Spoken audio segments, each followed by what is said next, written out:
This week on the Media Virus Podcast, May the 4th was the 51st anniversary of the Kent State Massacre. But yeah, Star Wars. Would you drink the water from an asshole? She's no looker, but she's rich. Melinda Gates is hitting the market. It's the Media Virus Podcast.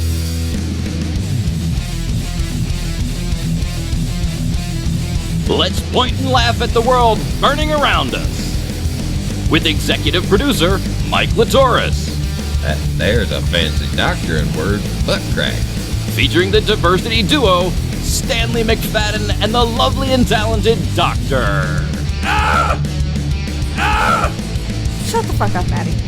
And now, spreading the sage nihilism of an aged Gen Xer, your host and mine, the star of our show, the incomparable Maddie Rockdeath. So anyway. Jesus Christ. Ha. Damn, do we have a show for you people this week. I am Matty Rockdeath. Oh, yeah.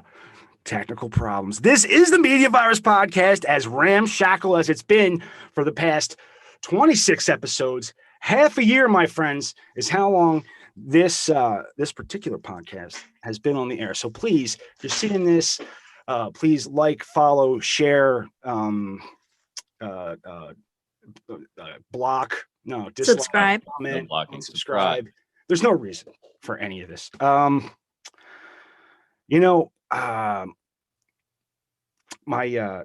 executive producer on the show, the Reverend and Professor Mike Latoris. Mike, I've seen way too many pictures of your dickie on the internet this week. Well, I sent a video this week. Yeah, there was a video of I took my dickie out in the yard and splashed around. That's right. That's right. He was cute. He was cute. He's got that one little brown spot. Yeah. Yeah. He looks like a much larger, He's dog. about 50 pounds. He's solid though. He's a Oh yeah, he's put on a couple of pounds since I got him. He was about 45 pounds when we got him, so I think he's just shy of 50. But yeah, he's solid and he's mostly muscle. Yeah. Now this is, like I said, we're at 6 months, and you got Dickie shortly before we started, right? Or right around the same. About the same time. I know I make the joke. You named the dog Dickie For the show. We'd have these stupid jokes to make every episode. What you drinking, Mike? I've got a Blue Moon in the traditional style tonight with an orange wedge. Oh, wonderful. But what are you drinking? Well, I got a couple of bottles of whiskey down here at my left hand. I might dip from. All right, good for you. The lovely and talented doctor needs no introduction. I had that line written because I didn't think she would stay quiet through Mike's introduction. I thought she was going to jump the gun. I'm so proud of myself. Yeah, I was like, I had it written into the bit, and it's just she was sitting there being quiet. I've been working so hard. I've been working so hard at not interrupting men and people in general. Yeah. Well, it's good that you learn not to interrupt men. To appreciate that. Well, it's really tough because you never shut up. So, well, but thank you. Yeah, I'm very proud of myself. And I was going to say that I usually talk about how much work Mike does for the show, and I wanted to mention at least once, that without you, this show would not be what it is 26 episodes in. Aw. And I'm proud to call you my friend, and I'm proud that you put up with us every week. It does occur to me that that's 6 months of my life that I'll never get back. You'll never get it back, but you can look back fondly on it. Yeah, no. I love being here. I really do. It's a lot of fun. And it's well documented. It's really been like this podcast has kind of been like a journey through like your we've talked to your students, we've talked to some of your colleagues, we've talked to, you know, and I at this, you weren't on the show in the beginning, but it was in the work. Like I planned that. I was hoping the first 3 shows were to pull you in and, and get you and the other half of the diversity duo, Big Daddy. But real quick, Doc, what you drinking? Well, Maddie, I have to tell you, I hesitate to tell you because I don't want you to be disappointed in me. I try really hard to impress you because I think highly of you. This is so tough. But tonight I'm drinking water. Water. So today for the first time in 14 months, I went back to the gym and I thought I went light, but I'm hurting already. And so I figure I better hydrate and do my best to recover if I'm going to make it out of bed in the morning.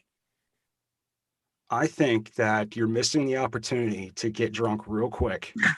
I mean, it just hits you. I've done that. I have, and I'm sure. Tonight I'm gonna. I did have a gin and tonic with my dinner, but tonight it's gonna be water for me. Yeah, it's also exciting. It's exciting to have Big Daddy join us again. He was here last week, and as we know, Big Daddy's really only here about 3/5 of the time. What's going on, man? How you doing? What's up?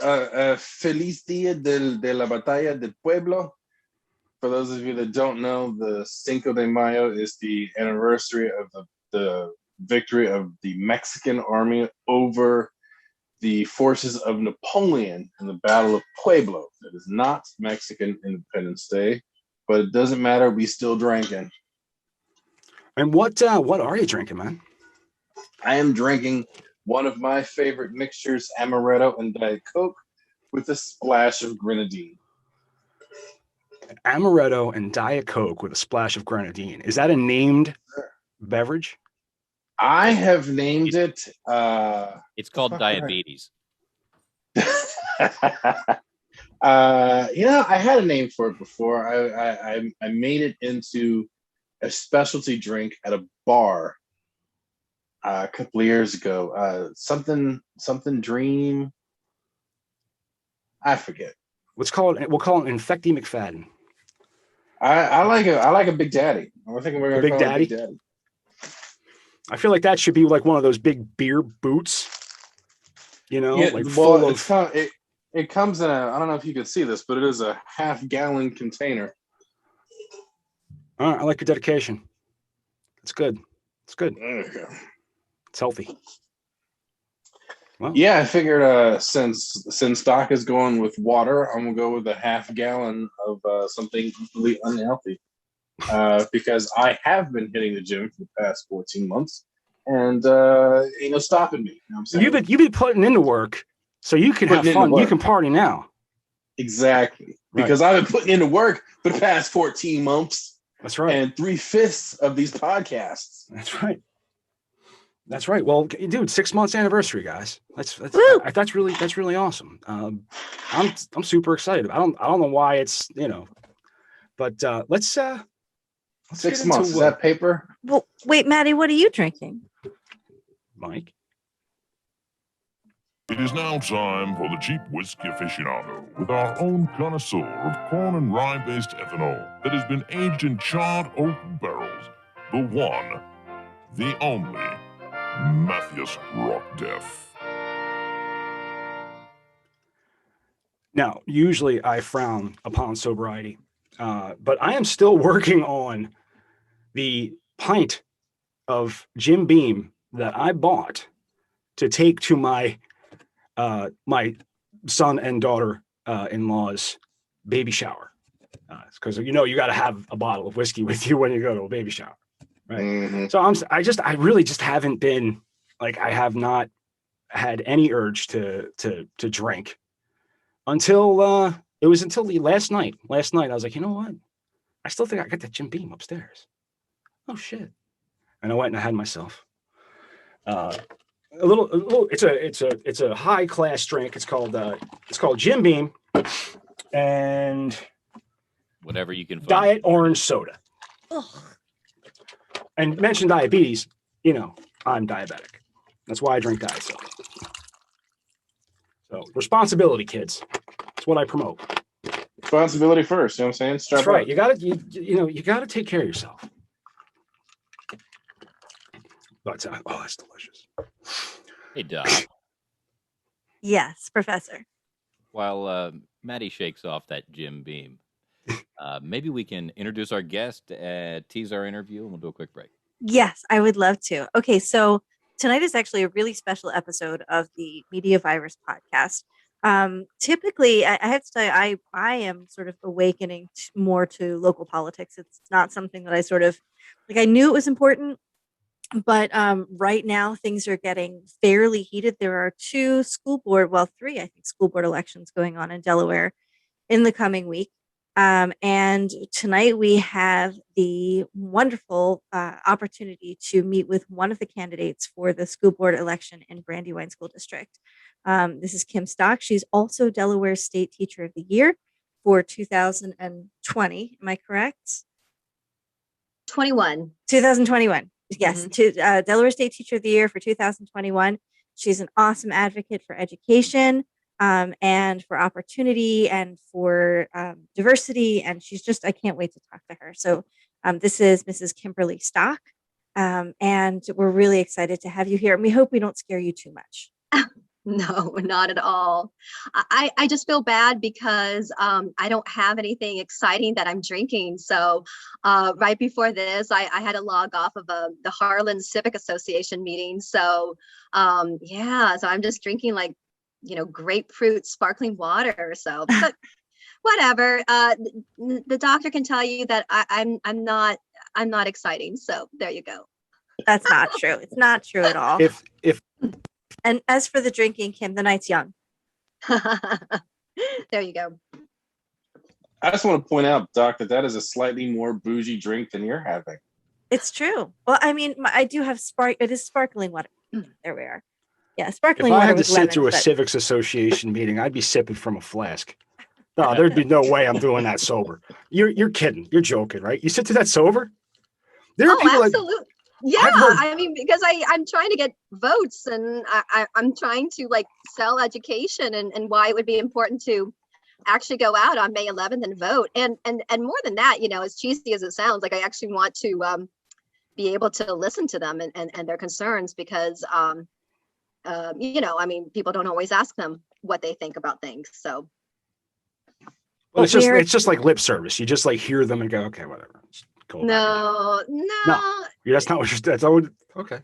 Better person than I am. All right. So we do. I actually have written some. I hope good, thoughtful questions for you after this break. Because if you didn't, Yeah, that's what I was afraid of. What? Do I still have the power to mute you guys? Ladies and gentlemen, we'll be right back here on the Media Virus Podcast. If you want to get in touch with us, you can give us a call at 646-VIRUS-01. That's 646-VIRUS-01.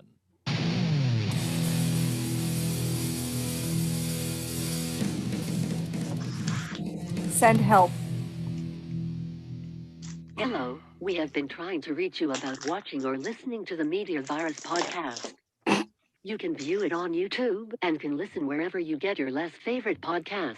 Like Spotify, iTunes, Google Podcasts, even on your friendly voice assistant devices. Just say, voice assistant device, get me the Media Virus Podcast.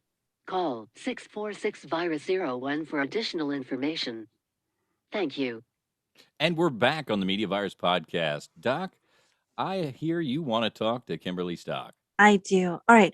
So first, Kim, give us some background about you. Tell us a little bit about yourself and why you decided to run for school board. Oh, well, how far back do you want to go as far as background? It's kind of like this. Okay, so as far back as you want to. No, born in Delaware? Conception. What? No, I was not actually. So that's actually an important thing. And I was actually born in Korea.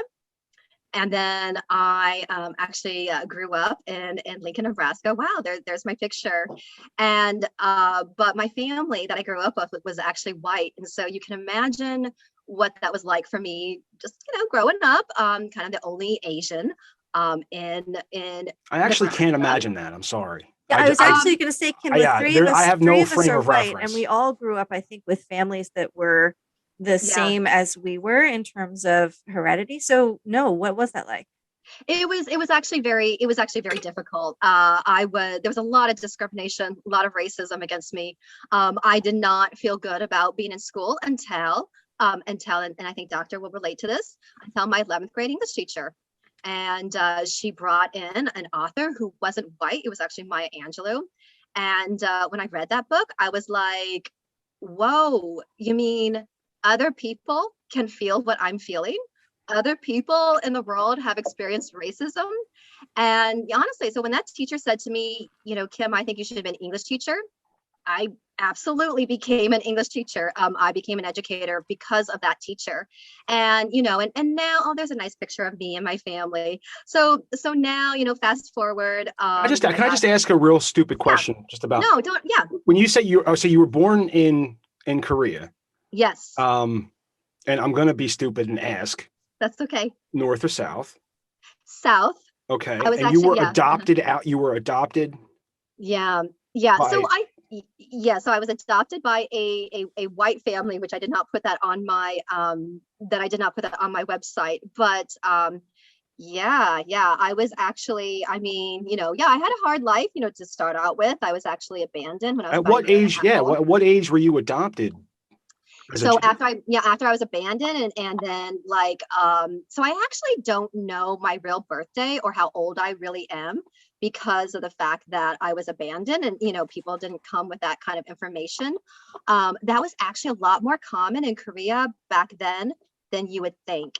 And so actually, if you meet other Korean adoptees across the world who are around my age, then they also don't know anything really about their how things began for them. And then I lived with a foster family in Korea. And then the Stocks decided they wanted to adopt me, for some reason. And actually the reason was because it was kind of towards the end of the Vietnam War. My mom thought to herself, I would like a child like that. And so she called the adoption agency and she said, I would like a Vietnamese child. And they said, we don't actually, get children from Vietnam. You had to serve, actually go to certain countries. And they said, but what about Korea? And my mom said, yeah, sure. Why not? And so that's kind of how I ended up here in America. And then fast forward. And now my husband, Greg, and I, we live in the Brandywine School District. We have 2 kids. Both of them at different times have been, in the Brandywine School District, and I'm a teacher. I teach with Doctor, actually.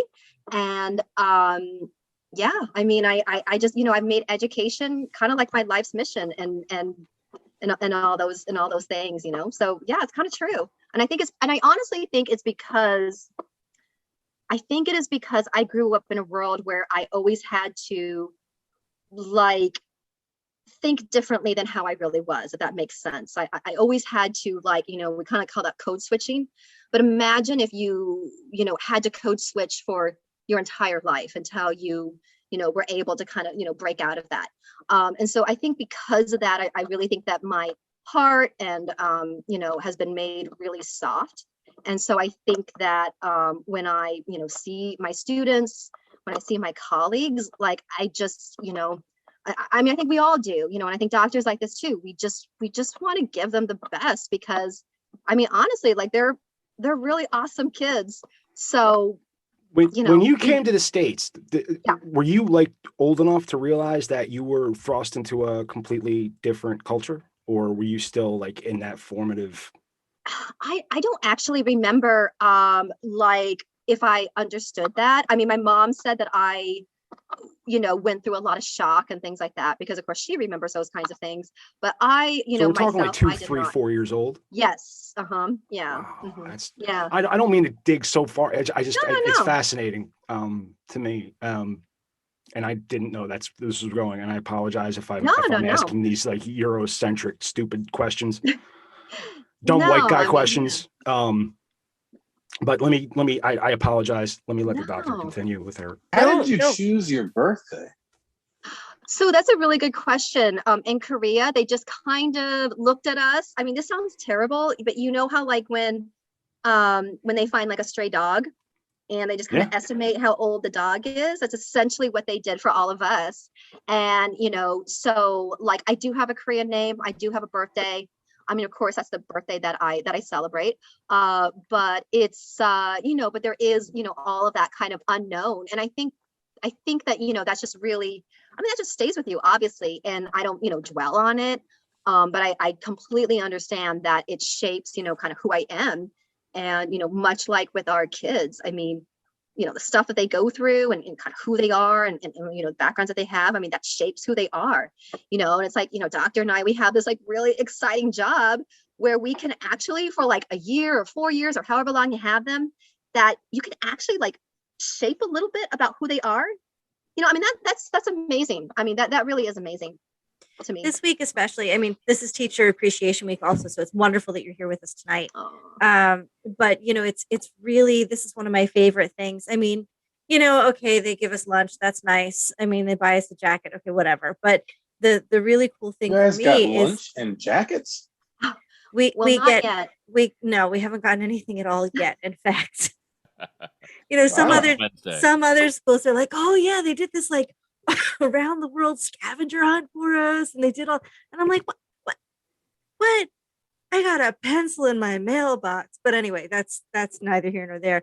But the cool thing for me about Teacher Appreciation Week is when you go on social media, I always put up a post that says, hey kids, like, what are you doing now? Like, don't tell me how great I was. Tell me like what you're doing in your life.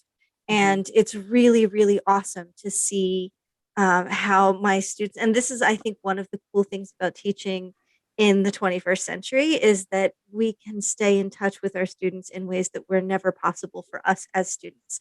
I, you know, once I graduated from high school, I never saw any of those teachers again, you know. So it's really cool to be able to go online and say, oh, you know, this one is, you know, working. I mean, and I have students who are doing such, well, you guys know, students are doing such cool, amazing things. How many of my students have we had on the show already? 2, 3, you know, a couple more are lined up. I think one of them's got a recurring segment, right? Yes, one of them does have a recurring segment.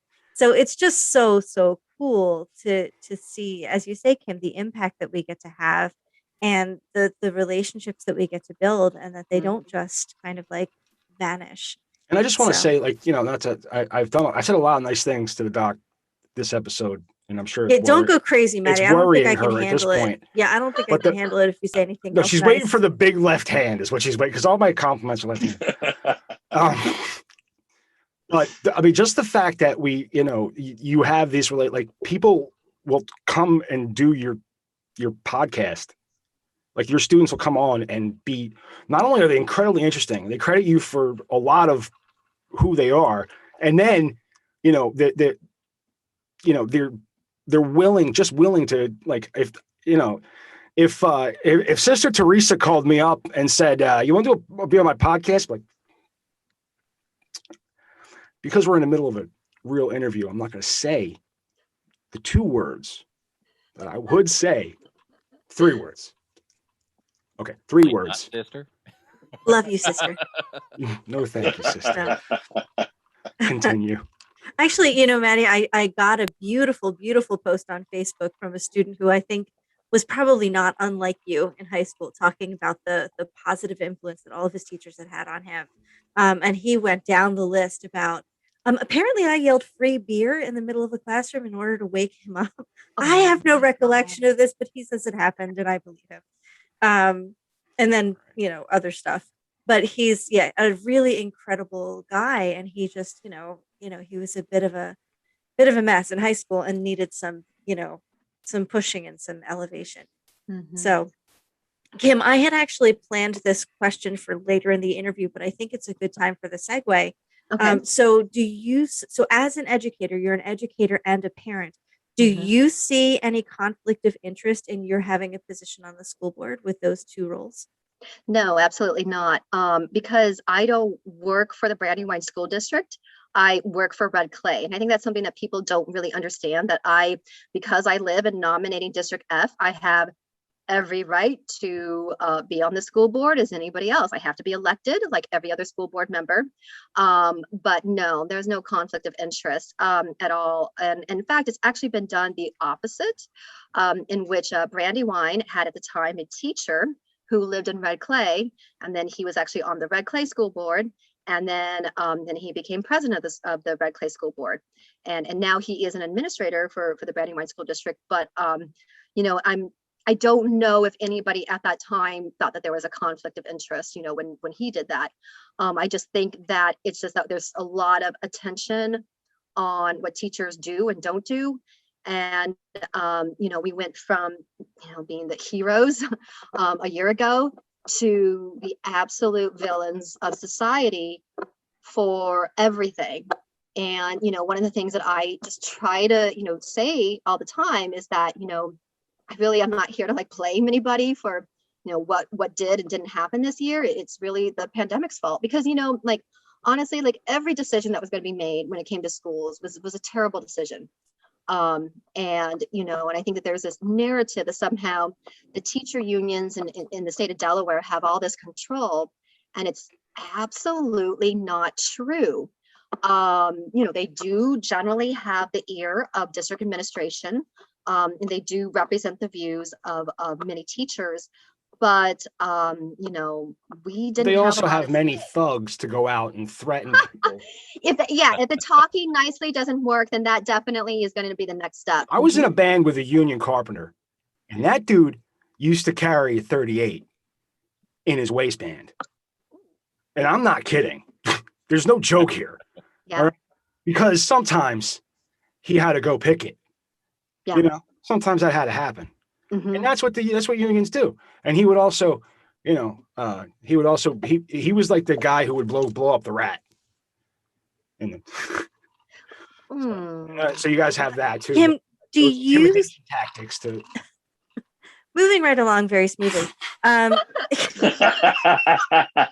So Kim, what do you see as the role of a school board member? What's your responsibility as a member of the school board? Well, I mean, you're the elected volunteer, basically. I mean, you have to represent, you know, the people in the school district. I mean, that's your first and primary job. And then secondly, you pass a budget and things like that. And yeah, as well, I mean, you oversee, you know, policy change. You can recommend policy changes. You know, plus you can get fat and drunk on power. You could. Yeah. I think that if you want to be drunk on power, I'm not sure that the school board would be kind of what you would want.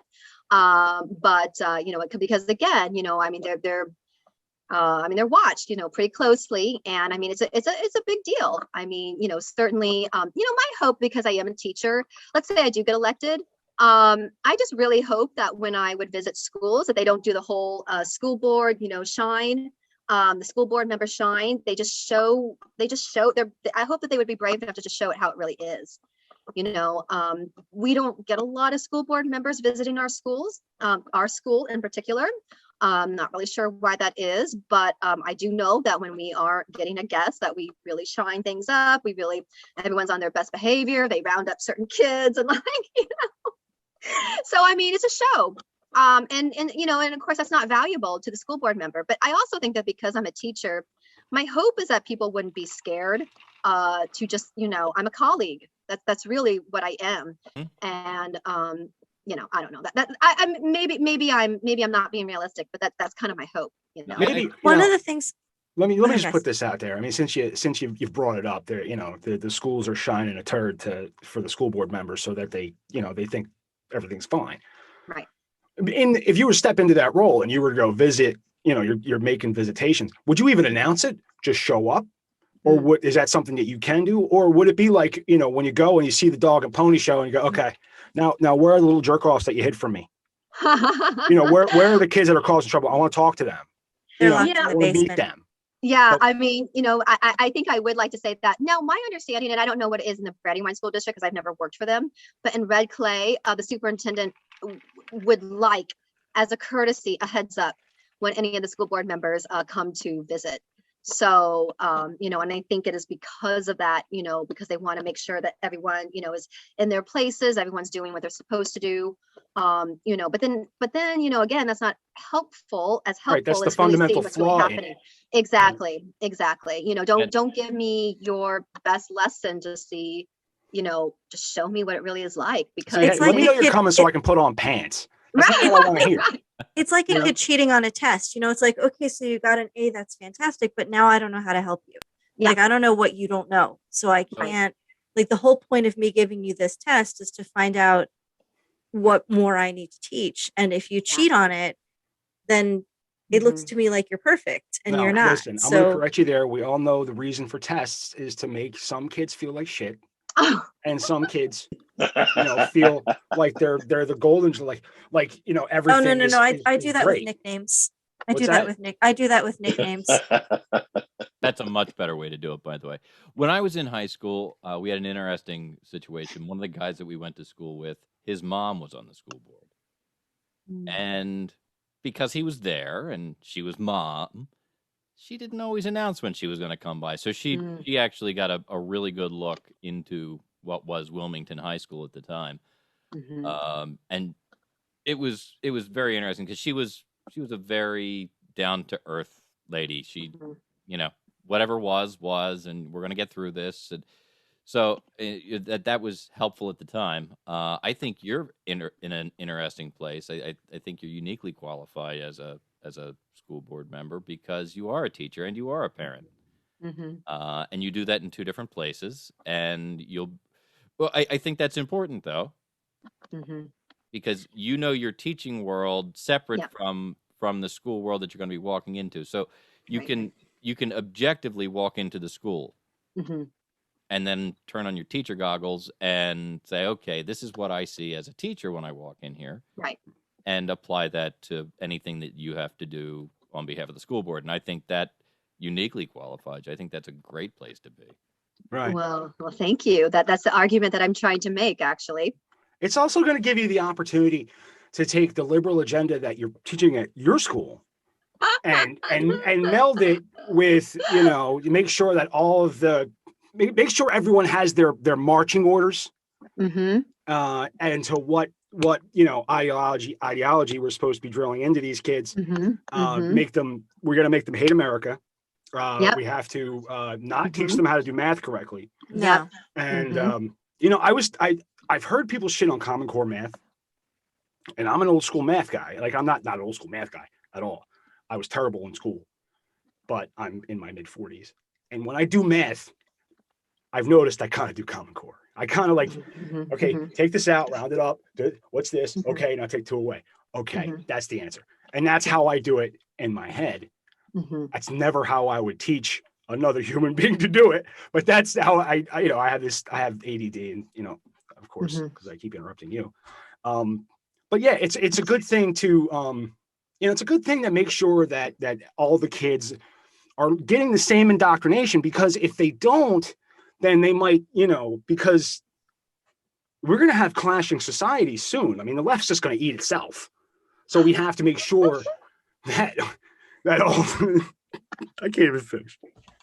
Sorry, go ahead. Kim, one of the things that I love about Maddie is, like, if you just keep your mouth shut long enough, he'll just go into a tailspin. He'll satirize himself, and then he'll explode. And you started funny with me, this would go for hours. You can go on. You can go on with your night.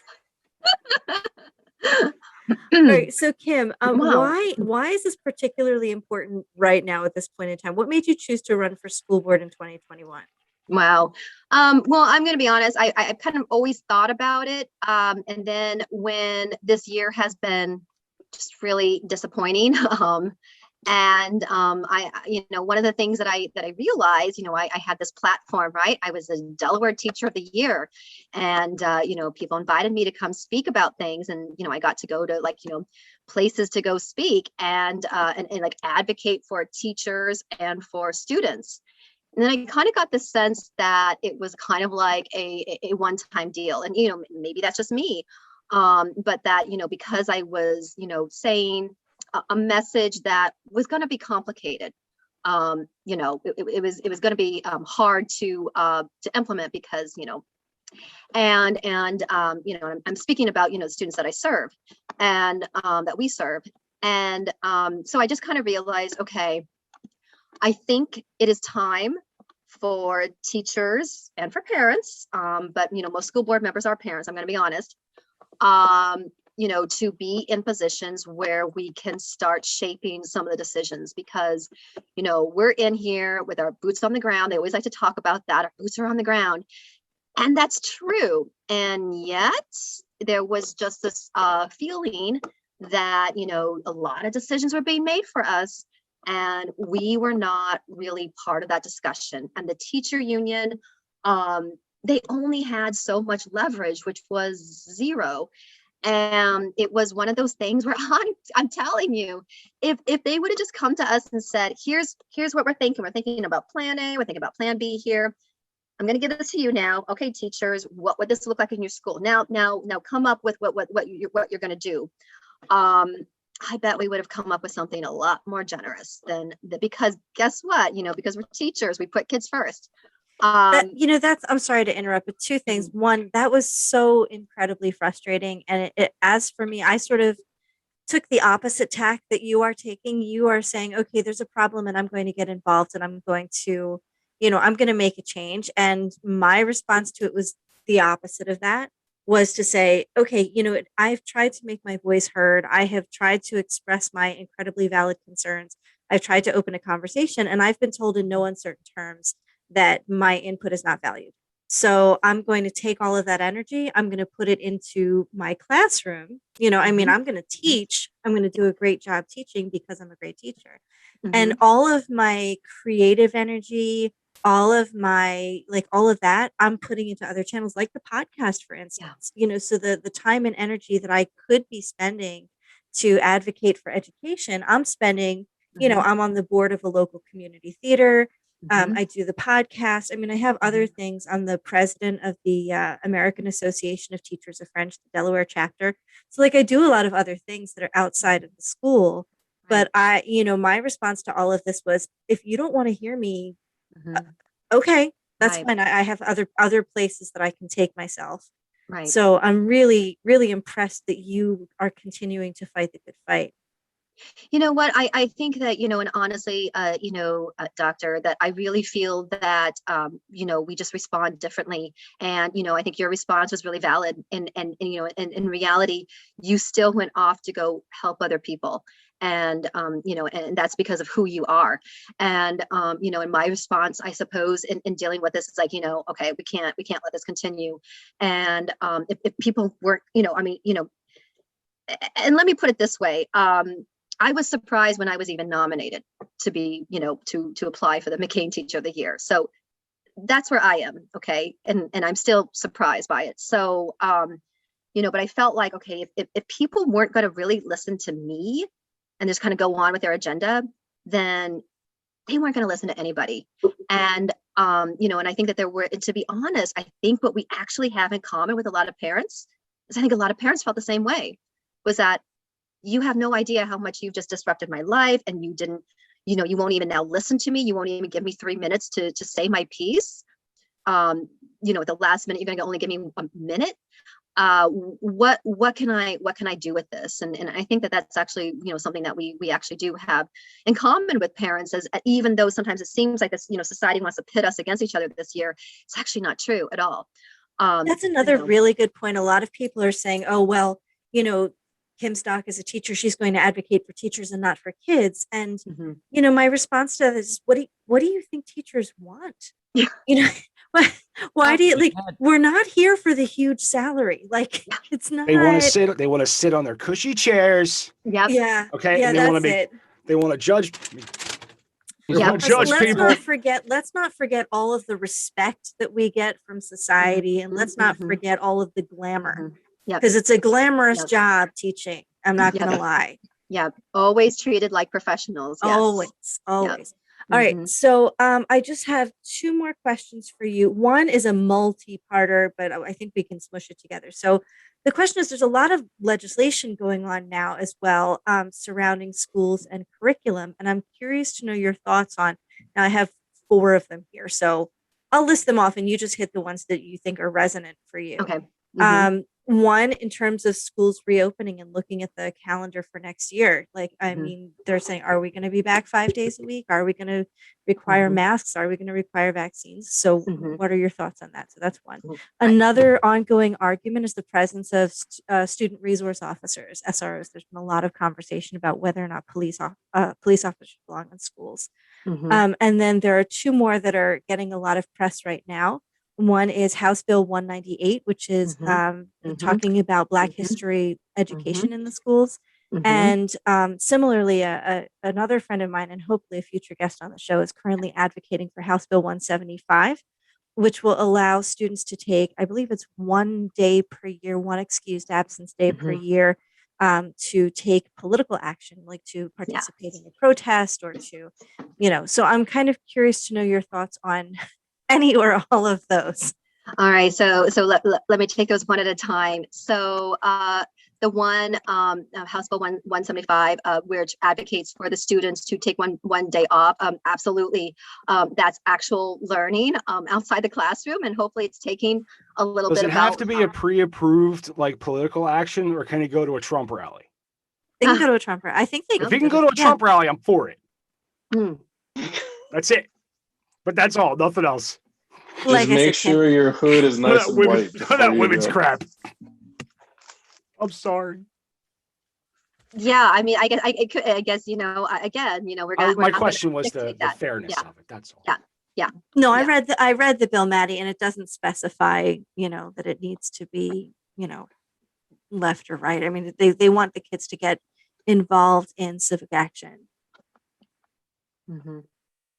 As far as House Bill 198 about Black history, yes, I am supportive of that. As somebody who had to watch, PBS documentaries about Asian American history, I know what it's like to be a little bit left out there. And and as a student, recently said to us is that why is it that every time Black people are brought up, it's just about, slavery, and it's like, one paragraph like in their textbooks. It's, we have a long ways to go, and I'm going to be honest, as a teacher, one of the best ways to motivate kids is to use them and who they are in your curriculum, and to, not take away from what they're learning, but to add to it. And, kids get really excited about that. And then you've got them. Now you've got them. Now you can go, introduce, other things to them. But you got to start with who they are. That's like, teaching 101. So that's really important. So I'm in support of that. The SROs. Wow. Okay. So I was asked about this last summer when, that was something that the Red Clay was talking about. And just to clarify, what's an SRO? School resource officer. So they are. They are police. So it's interesting because this year has not been a year where I've seen actual fights in the hallway. But there have been years where we have had, massive fights in the hallway. Other incidents that happened. I remember my first year at the high school that we were, crouched in the math pod because there was reports of somebody with a gun in the building. And, I remember that. And I remember, my students saying, oh my gosh, I don't want to die, and things like that. And so, but I also, am completely for kids.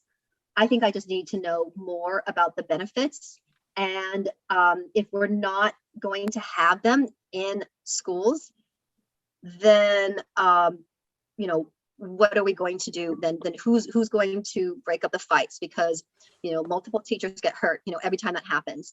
And they're always blamed for oh, you got in the middle of it, you're not supposed to get in the middle of it. Well, it's hard not to when you see kids that like making really stupid decisions here. It's hard not to, but there's not a sympathy for you if you do that. But if we don't have somebody in the building to do that, that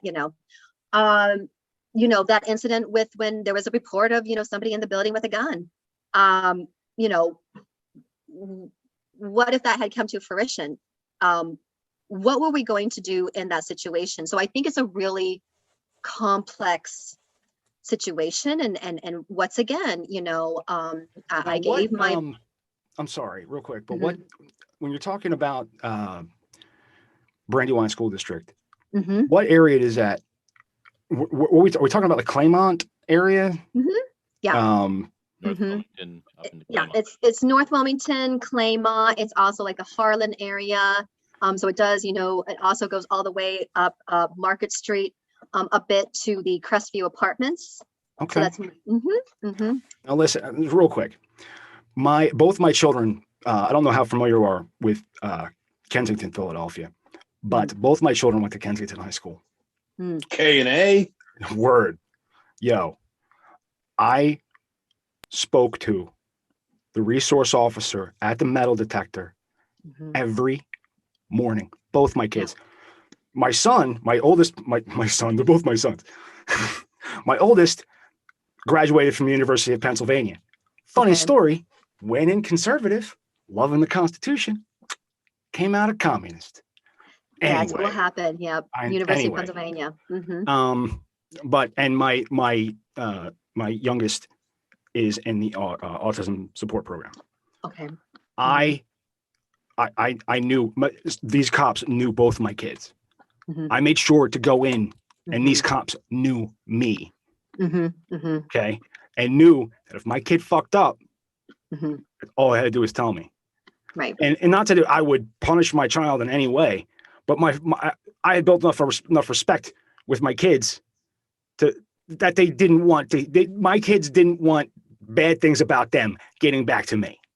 And but I made a point of it, and there's a long drawn out story I'm not going to get into, but I did not want to be living in Kensington, Philadelphia, and either did my son. Either of them. Nobody wanted to, and nobody wanted to be going to Kensington High School, but I don't think anybody wants to live in Kensington. Right. It all kind of worked out. That depends on your habits. I have seen, since I moved to Claymont to Knollwood, I have seen more shootings than I'd ever seen in Kensington. Personally. I've been questioned by the police more than I've ever been questioned in Kensington. Wow. I've seen more shit living here than I saw in a place that has been described as a third world country. There are YouTube videos that's because Kensington is a third world country. I have had a worse experience here. Wow. Because of the people that live here. Wow.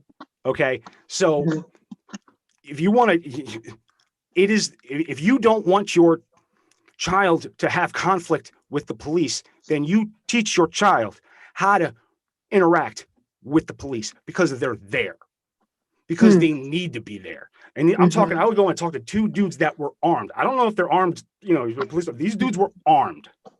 These dudes were not, and they were not dudes either. They were both, there was there was several, many of them women that I would have conversations. I haven't, because we haven't had, in school session, it's all kind of coming back. I haven't had this year's interaction with these people, but I always made sure to. So I thank God that they're there. Yeah. So I think that there's this thing about, police and they're people. You have to interact with them. Yes, they're pigs. We don't have to tell them. We don't have to call them fascists. I think we don't have to make noises. We can just say yes, sir, no, sir. Because if you say yes, sir, no, sir, and you look them in the eye and you keep your hands in sight, then you have a better opportunity of surviving. I've survived many a confrontation with. I'm not a fan of police at all. I've been arrested several times. And honestly, I am really sorry to hear that about Knollwood. When I worked for the Claymont Community Center, we served both Claymont and Knollwood, and I actually ran some programs out of the Knollwood Community Center. We actually had a partnership with them. So I'm actually really, really sorry, and I want to at some point hear about your experiences with the Brandywine School District. I assume that your son's in the autism program. Well, he's not. He lives with his mother. Okay. His mother still lives in Kensington. Gotcha. Okay. I were separated, and you know, Mhm. she's in the process of Mhm. moving out. Mhm. She's getting out of that situation. Mhm. But she's a teacher Mhm. in the Philadelphia. She's not in Kensington, but she's another. She just started showing up when Ryan did, and they started paying her, like Wow. from preschool. Yeah. And but now she's worked for a different school, but the same Right. district. Mhm. Mhm. And you know, and she, you know, Mhm. has tried to teach these children to just try to have it good. You know, when you talk about an SRO, it's all Mhm. about interaction, and it's all, you know, the kids that are going to give the cop a hard time and piss the cop off, they're going to be labeled. Don't give the cop a hard time. It's that. So I'm I'm going to sorry. present I went long. I apologize. I'm going to provide a slightly different argument for that. So being a Black man, most of my interactions with cops over 42 years have not been pleasant. But here's my argument. I am about 6'1" and about 275 pounds. When it's time for a fight, an older white female teacher who's probably $150 on a good day is not going to stop me. I mean, these are when I would fight in high school, I would love it when teachers would come in the way, because you would just pick them up and move them out of the way. Like, you're just not enough to stop me and whoever is standing across from me. So it's going to take a larger force than a couple of tiny teachers to stop me. Like, you two ladies are not going to stop me when I'm at that point. We had a teacher get picked up and put into a trash can last year. Or was it 2 years ago? I think it was 2 years she ago. got in the way of the fight, and the kid To clarify, it's not me. put her in the trash. Yeah. But I have been known to pick up and throw people out of my way. So Hey, not for nothing. You'll talk about big guys. Little girls are like feral cats. Oh yeah. that Teenage girls. Oh, Yeah. Jesus! Don't get near them. I don't even know why would But you want to. Let it, dude. But my point is, it's going to take it does take someone that is used to that kind of a confrontation, that is has a bit more specialized training in dealing with that. Like, I am, so as a nurse, I am trained in defensive Okaru and something else.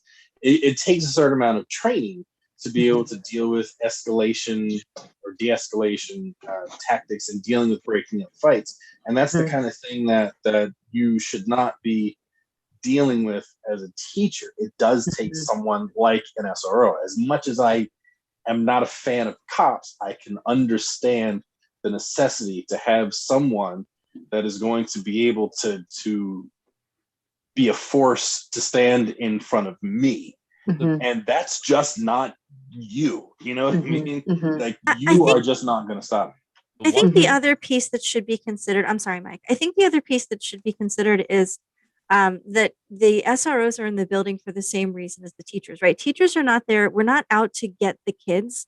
You know, we're not the bad guy, right? It shouldn't be, as Kim said, it's a false conflict that's been set up between teachers and parents.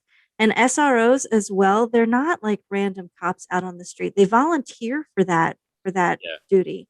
And that was the point I was going to make. The one thing I wasn't hearing was this isn't bad cop go to school. This is, okay, who wants to position themselves as a police officer in a school to make a difference, to help kids. And I think any cop who stands up and says, "Hey, I want to go do that," it is probably somebody who, if they didn't get the badge, would probably be teaching somewhere.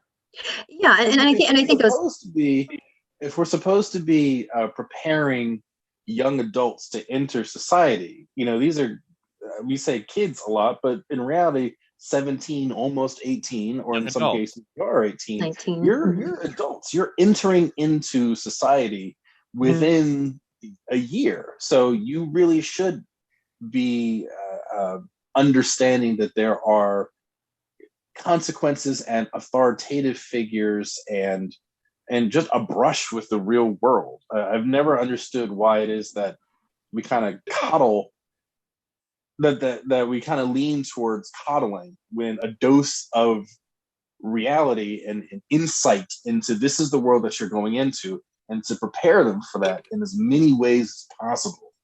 You know, and I would say that I think our students in particular, they're quite aware of the world that they live in. And I think that our students in particular really do live in a different world. And I don't, want to, assume where any of us, come from, or what we've seen, or what we dealt with. On the other side of the coin, if I have time to say this, is my nephew is my brother married a Black woman from New York, and they have 4 children. My oldest nephew, Jacob, he's going to be a teacher. He's going to be an elementary teacher. He's 6'4". Black, very sweet, very gentle, very docile. Just a really, really sweet child, adult. He's a young man now. And, he went to the mall with his white friend, and his white friend started looking at something in one of those, middle of the, aisle, cart things. And Jacob wasn't even close to the cart. And the friend started to leave, and the person, who the shop person said, accused Jacob of stealing something, and Jacob wasn't even near that. And like, Jacob doesn't have time to say, hey, you know what, I'm a really nice kid, I would never hurt anybody. That person didn't even think to themselves, well, Jacob wasn't even close to this. All that shop person saw was a Black kid. And that's heartbreaking. And I think about, what does that mean in his interactions? Because my brother and my sister-in-law have definitely taught them how to interact with people, how to be respectful. These kids are super respectful. I worry about the day that somebody with a gun just sees, some large Black kid who, happens to have something in his something in his pocket that they mistake for a gun. It is really frightening. And those are the kids that we teach. And so I understand, kind of both sides, but I also understand that I think that at the school that we're at, we've got a great SRO. He's really, really good. And it pains me that there is so much division, between the police and, and it is hurtful. It's hard to think about that when people who, you understand both sides. It's hard, but I think as educators, that's our job, to get all the sides and to understand that.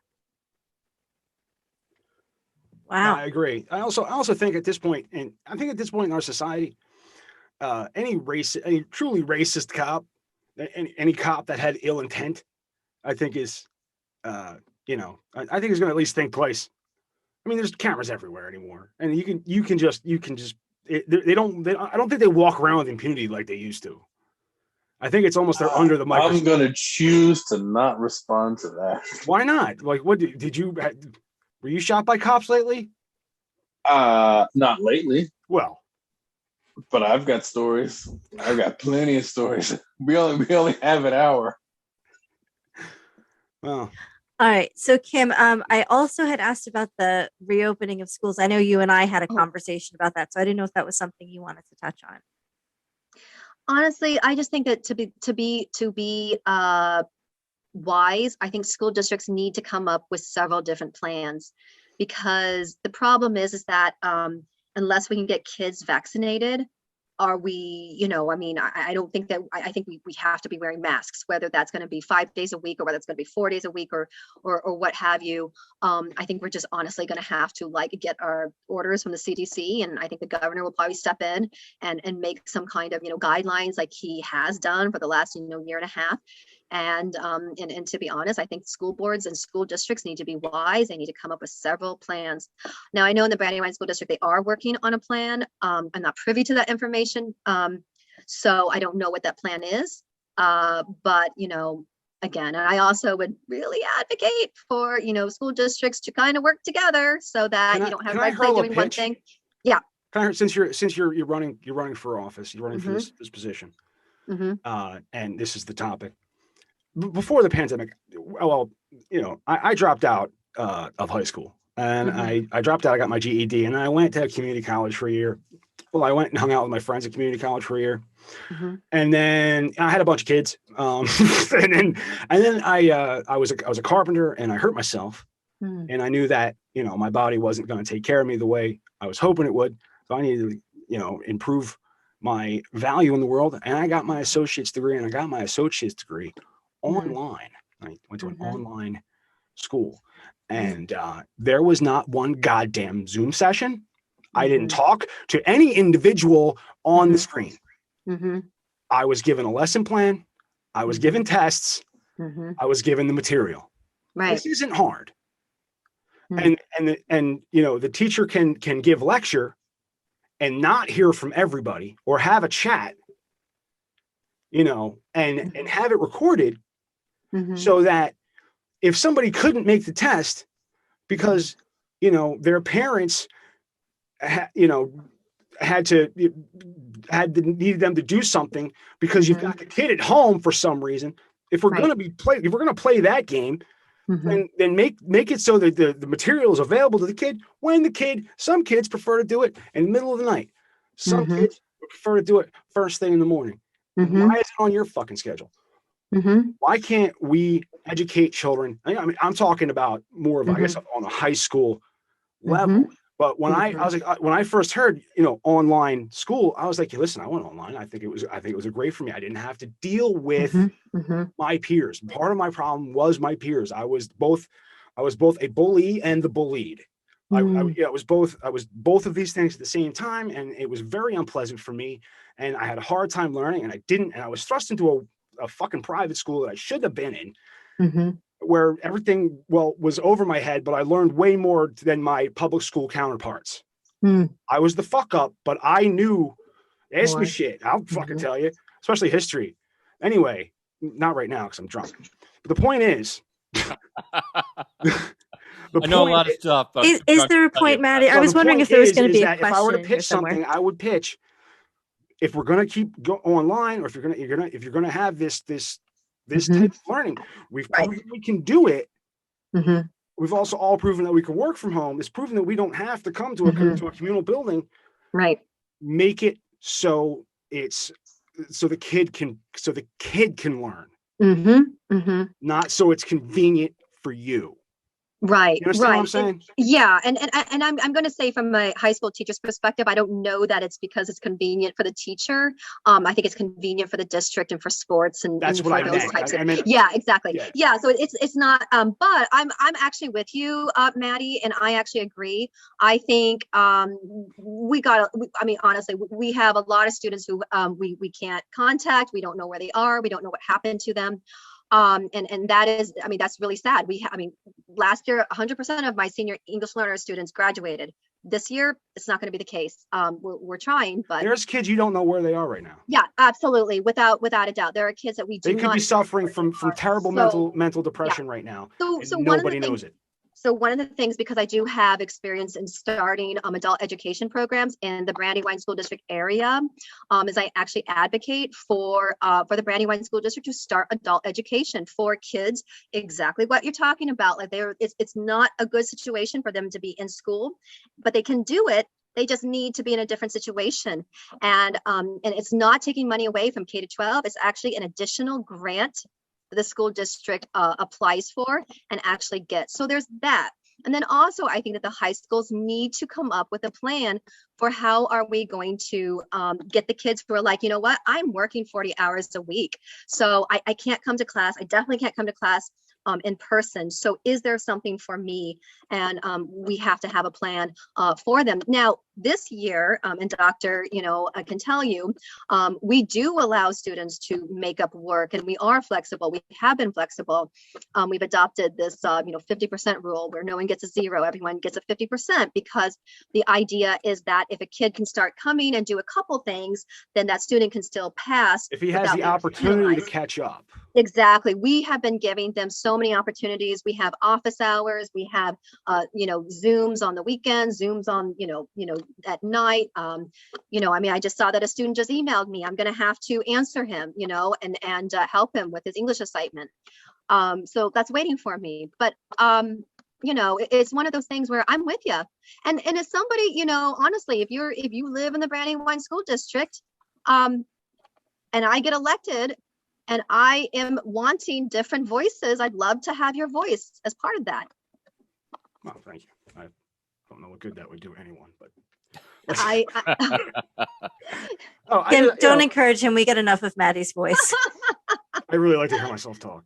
Well, you have a good voice. I mean, honestly, you all have good podcast voices. I think that's where this all comes from. It's like, what do we want to talk about? I don't know.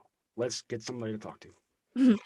All right, Kim, just one last question. Is there anything that you would like to add? Any final message? Anything I haven't asked you? Wow.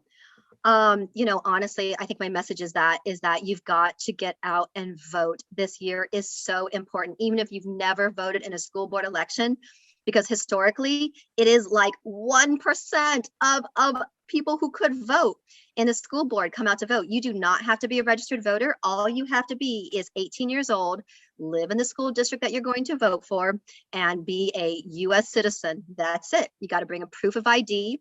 There's 11 places to vote on May 11th. The Claymont Elementary is one of those places, and as well as Maple Lane. So those might be closest to you, Maddie, to Claymont vote. Elementary is on Darley, correct? Or right off of Darley? I think it's on would that be my polling location? Green Street, I believe. It's on Green Street. So do you know where the Claymont Community Center? Huh? I'm sorry? I was going to ask, do you have to go to a specific polling place? No, that's the beauty of it. You can go to any of the 11 places. So if you happen to be, close by, PS DuPont, hop on over there and vote. And here's the thing. Is this information where to go? Would that be on your website? Yeah, that's on my website, kimstockteacher.com. Okay, so we're going to post your website. Yep. I mean, you're only going to get like 3 days of traction out of the show because we get like Fridays. We drop it on Fridays, yeah. Right. So, but it's 3 days you could push. It's like if you want to, absolutely, you might hang up and think, I really don't want anybody to see that. Yeah. So we can wait till the 12th to post if you'd like us to. No, please. No, absolutely. Yeah, please go to my website, kimstockteacher.com, because you're not only going to get a little bit of information about me and what I'm advocating for the school district, but you're going to see videos, you're going to see articles, you're going to see a video about what I've been able to do this year during the pandemic as a teacher. You're going to be able to learn a little bit more about me. And then there's two really important things. If your first language is not English, I want you to click on that. I want you to click on the button at the very top on the right-hand corner. You can turn it into any of the, not bad. So I can tell you the Korean has a little bit of mistakes. And if you go to the vote button at the very top, then that's going to take you to who can vote, where do you vote, and what are those locations. We actually took off the absentee ballot because it's getting really close to the time. And it's just really important that, your school boards make a lot of really important decisions that affect your daily life, much more so, to be honest, than even like the, president of the United States. So, whatever school district you live in, please vote in Delaware on May 11th. And, these school board elections, because the presidential race of 2020 woke up a lot of people. And one of the things that happened is that some people said, you know what, we're going to start entering into every election possible in the state of Delaware. And that's why, the school board race has been the way it has been.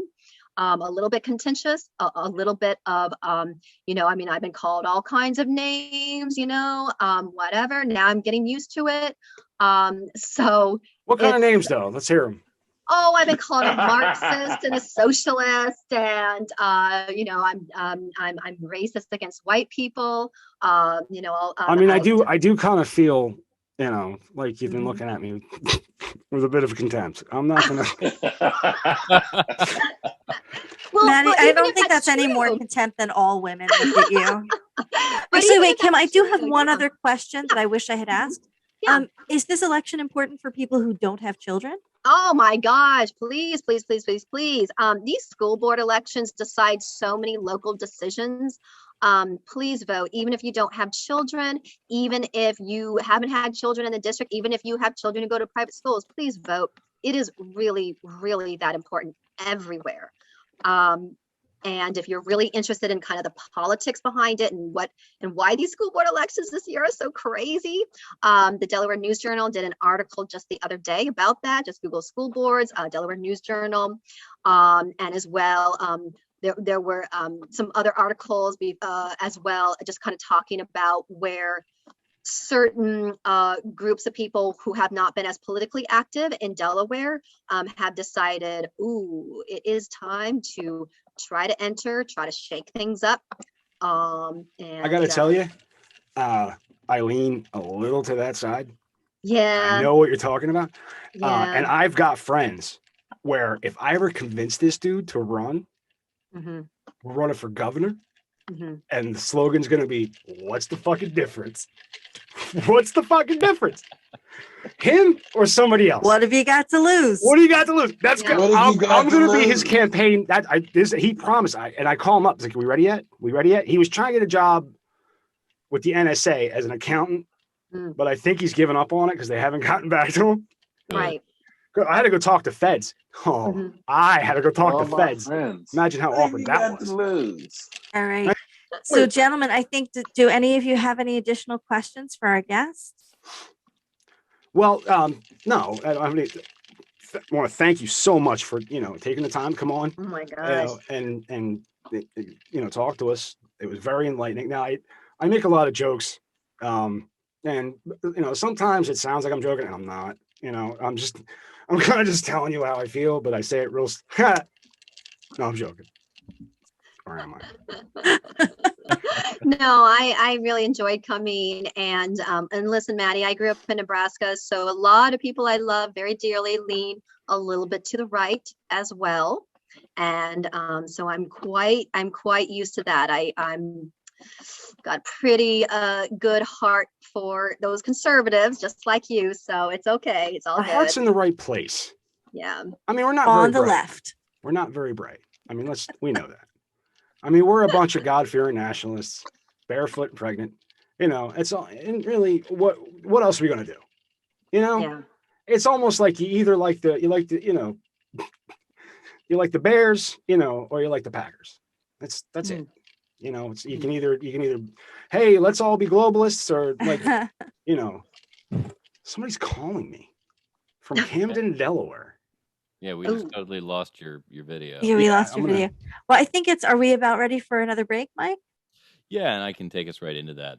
Ladies and gentlemen, thank you for listening to our interview here with Kim Stock. Kim, thank you for joining us on the Media Virus podcast. It was absolutely our pleasure to have you. Thank you so much for having me. Are you kidding me? It was a lot of fun, and I like talking to people. That's why I've kind of enjoyed this campaign. Got to talk to lots of interesting people. So yes, I was surprised when I asked the doctor. I was like, right before showtime, before you logged on, I'm like, does she know what she's in for? And she's like, no, yeah. Yeah, I gave her an out. Was it about a week ago? I was like, now you listened to some episodes, right? I did. Still want to come? Okay. All right. Okay. All right. She's grown. So, okay. All right. Well, once again, thank you, Kim, for joining. Oh gosh, thank you, Kim. Thank you so much for having me. Appreciate it. Good night. Good night. We like to talk to people too. You can give us a call at 1-646-VIRUS-01. That's 1-646-VIRUS-01. We'll be back on the other side of this break, and we're going to do the news.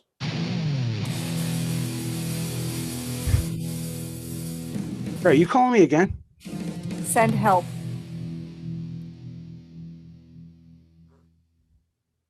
And we're back on the Media Virus podcast, and we're going to go right into shit in space.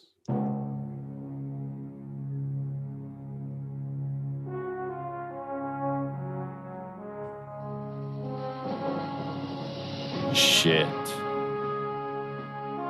in space.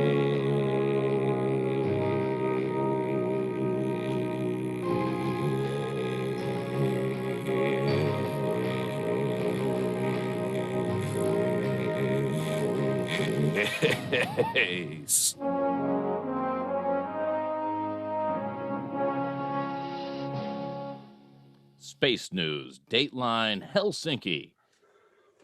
The Chinese have a rocket up there that they were supposed to bring back down right after it injected their new chunk of space station up into the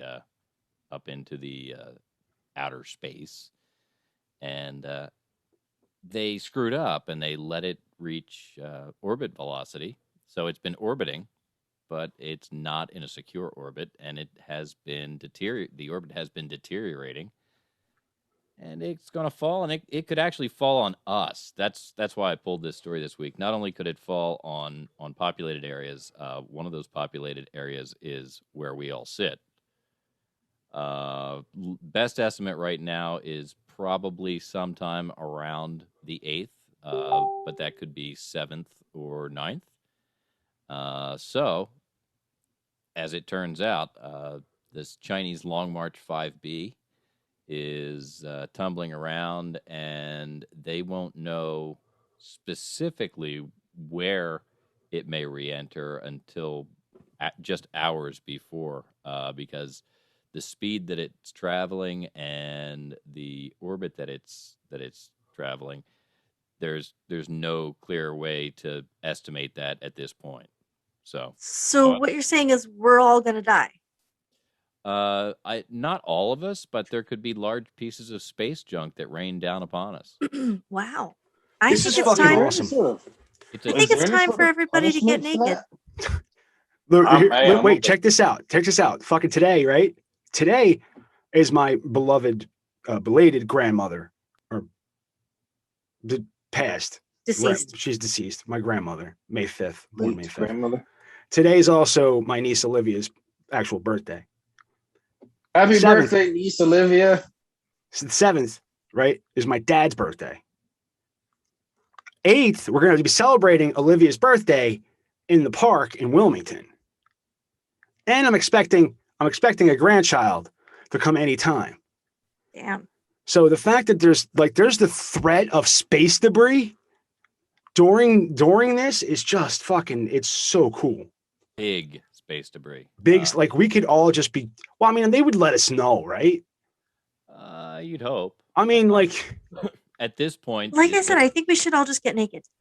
I mean, I've seen Armageddon, and according to that movie, it's going to take at least a team of us and Aerosmith to save us from this debris. As of yesterday, an update from Aerospace Corporation predicts re-entry will occur May 9th at 12:37 a.m., which would be 4:37 Universal Time. And there's a margin of error there, plus or minus 28 hours. Oh, 28 That's hours. a Great. big margin. Russian calculations are similar. They indicate a re-entry window of sometime between 9 p.m. on May 7th to 4 p.m. on May 9th, and that's in Eastern Time. So keep your eye on the sky. I mean, it's that's just kind of shitty that there's no consequence for this. Well, You know what I'm saying? No, there's consequences.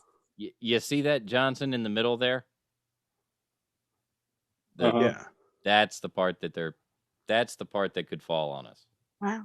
the big tube Wow. in the middle. Right, this stuff right here. These Wow. two go together, and yeah. Yep. This Wow. All right. prob- Listen, part if probably- it hits And they my don't house, know I'm where- keeping it. And they don't know where on the planet it's going to hit. Like They- it could be us, it could be South America, it could be Like, Antarctica, that's a it hell could of be an China. oops. Right. That's a hell of an oops. Well, let's see. Hang on. Let me clear the annotation so that we can. Where is? Because I thought there was an indication of the. I guess there isn't. The orbit actually passes in a swath right over us. It goes just north of New York, and south over a point in Central or South America. It's a very wide orbit. It's now, let's see. So what you're saying is The I've empty got rocket- about The empty rocket body is now in a 162 by 306 kilometer altitude orbit. so what you're saying is I've got 48 hours to get through the good gin. Because Can't I'm not do letting it. that shit go to waste. The Long So March get naked, have 5B some gin. course- Yeah. The Long March 5B core stage's orbital inclination of 41.5 degrees means that the rocket body passes a little farther north than New York, Madrid, and Beijing, and as far south as Chile and Wellington, New Zealand. Could make its entry point at any point within this area. Again, that's a big margin. Yep. And it's Wow. it's one of those seesaw, like wavy Uh-huh. orbits, so it could really happen at any point in Jesus.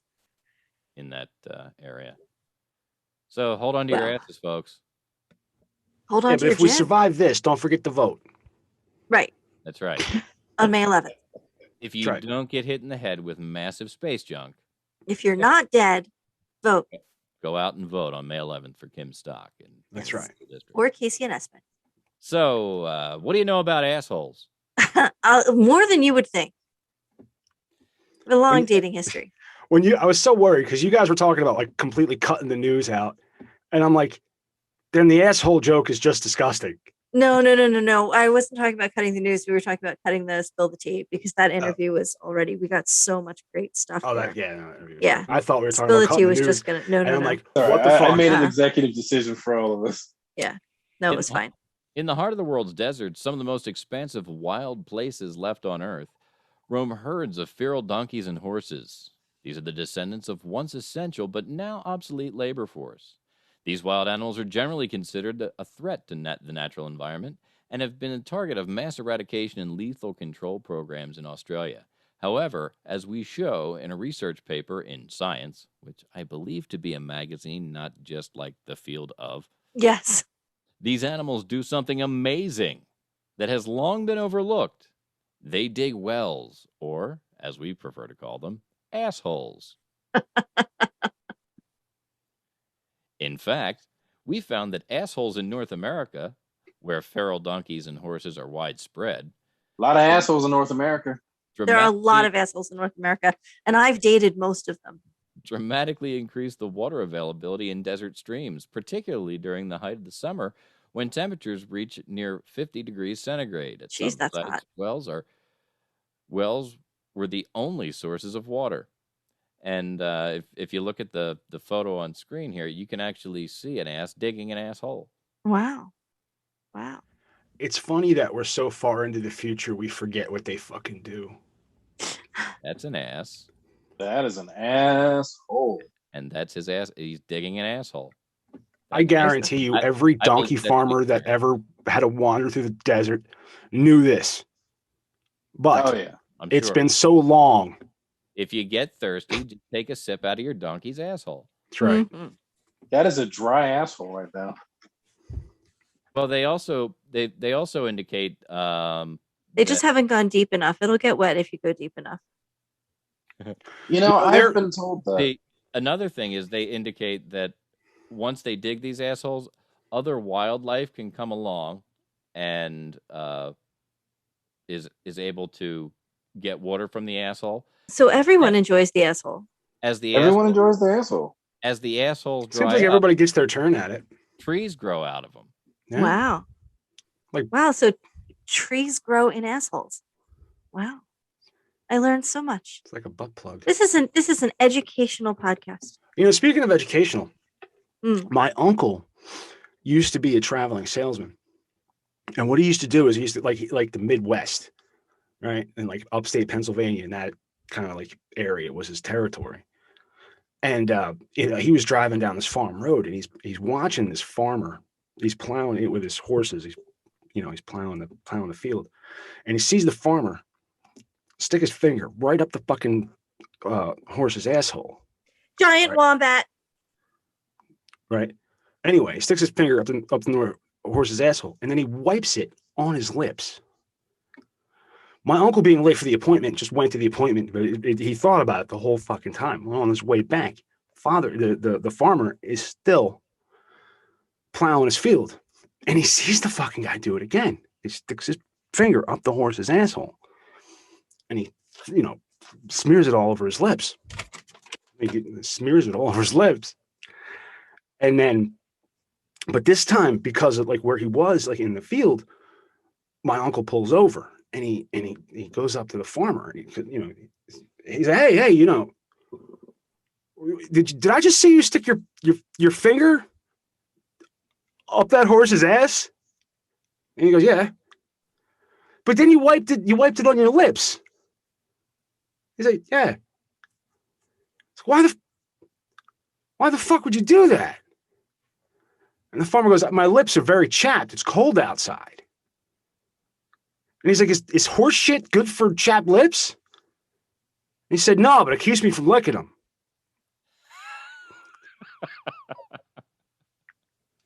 You're welcome. That was a long walk to get there. Hey, Yes, it was. did you know that if you brush that joke up just a little bit, you might be able to use it to land Melinda Gates? She and Bill are getting a divorce. That was a great segue. Thank you, Mike. I actually heard they divorced it because they found out that marriage was a union and wanted no parts of it. Yeah, I wish that were my joke. This gold digging whore is about to get billions off of Bill Gates' genius. Yeah, they did not have a prenup. They apparently have a separation agreement in place. Don't you talk about my future wife like that. That's a hard face to fuck through. It's got to be like dark. I can't. Just close your eyes, man. I mean, I got a tough time with that. Gotta like the face. Put on a picture of someone else on the back. Matt, she's on the right. No, I'd fuck him before I fucked him. Wow. The glasses do it for me. He's not wearing a tie. Did they actually say what I'm sure they didn't say what the divorce was about? I mean, 27 years. Their marriage is irreparably damaged. By what? Their billions of dollars? Apparently. Gold digging whore. Well, they also say that they're going to continue to work together, and apparently they're friendly. That's good. They just don't want to be. Well, of course, because she's taking half of his shit.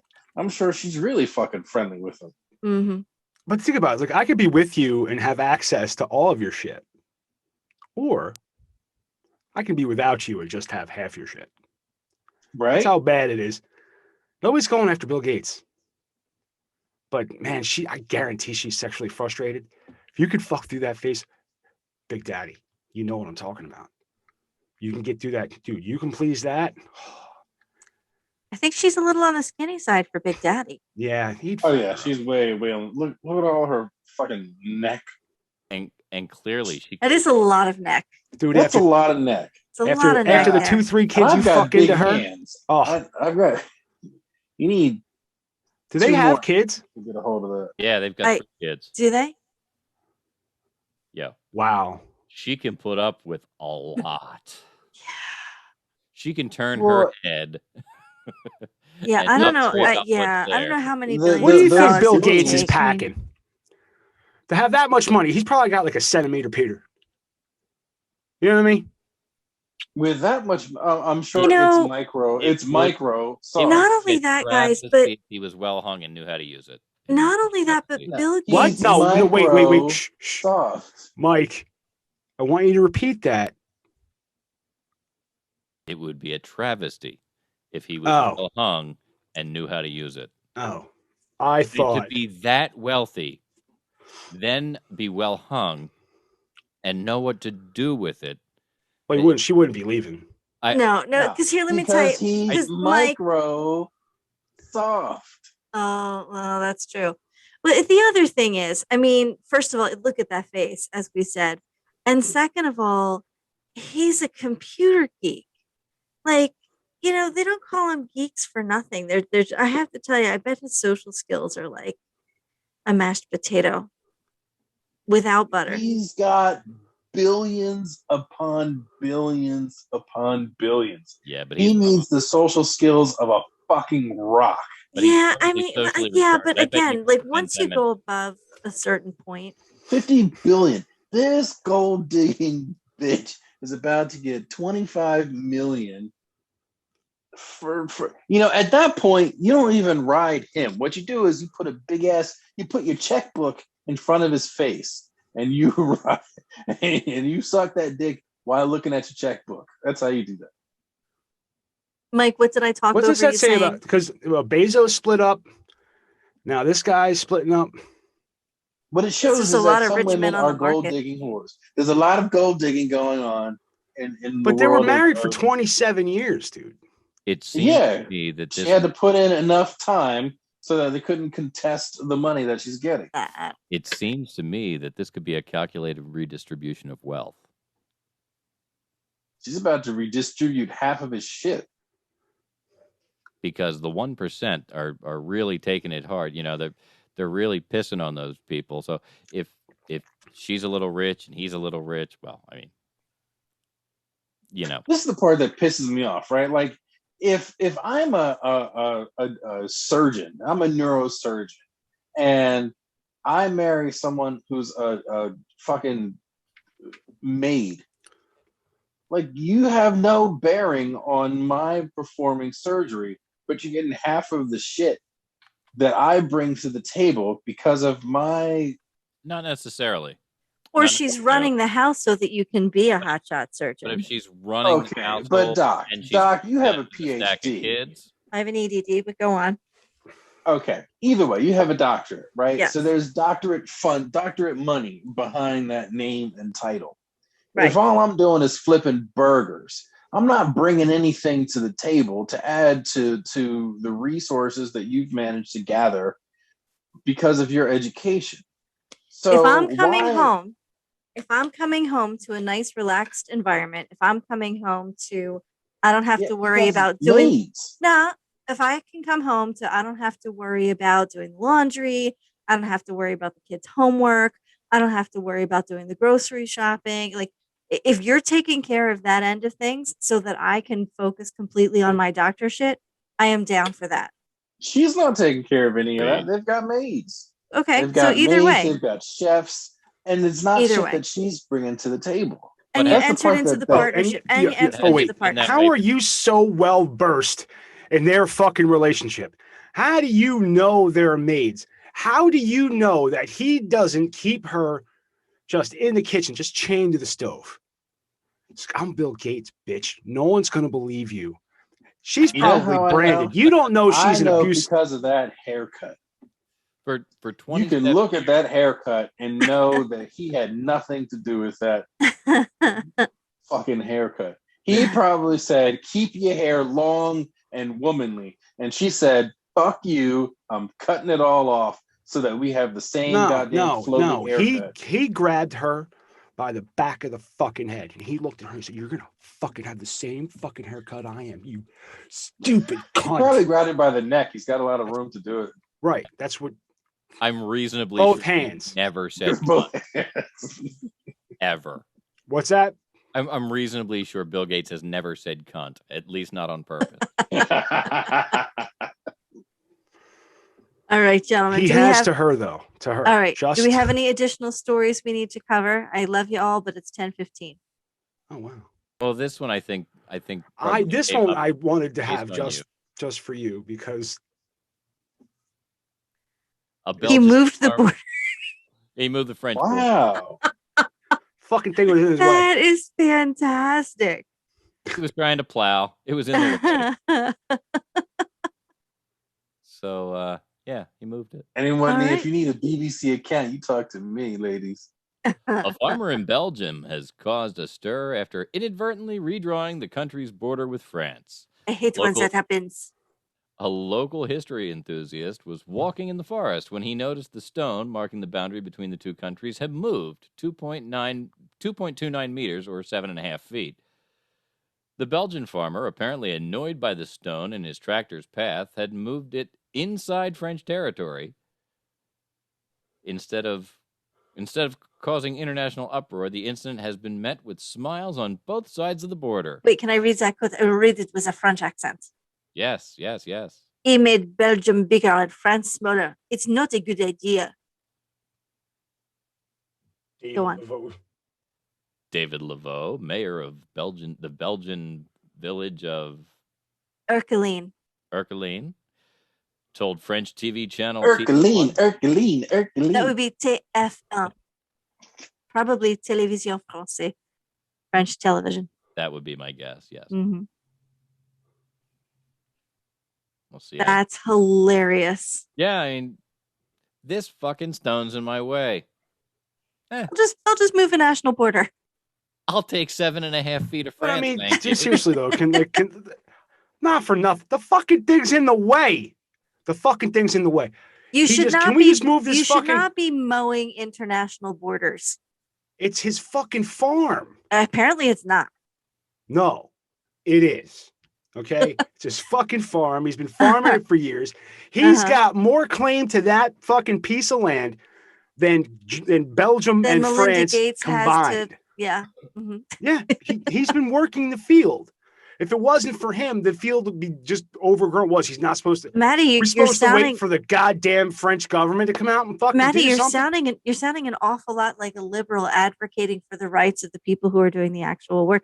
That's actually communism, right? That's Marxism, is what that is. I will strike you.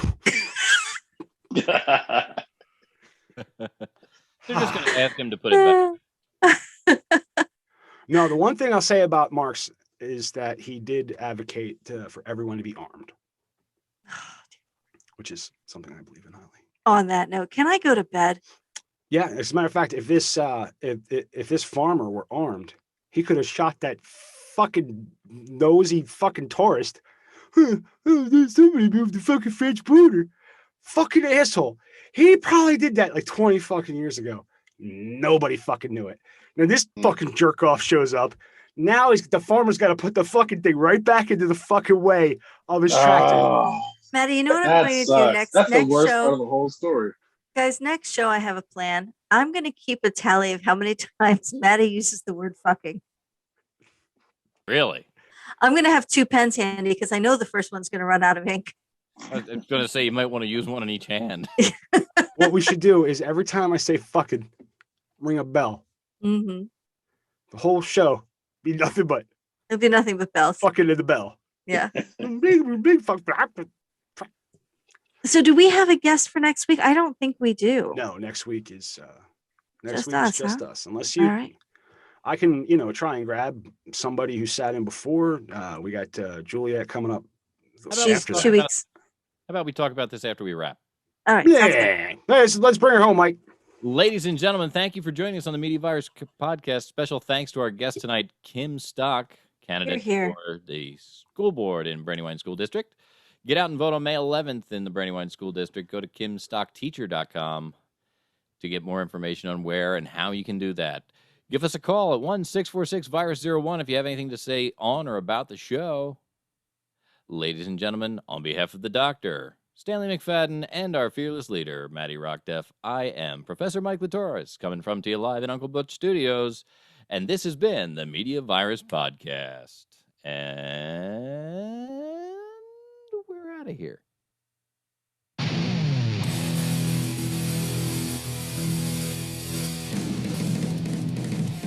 We'll take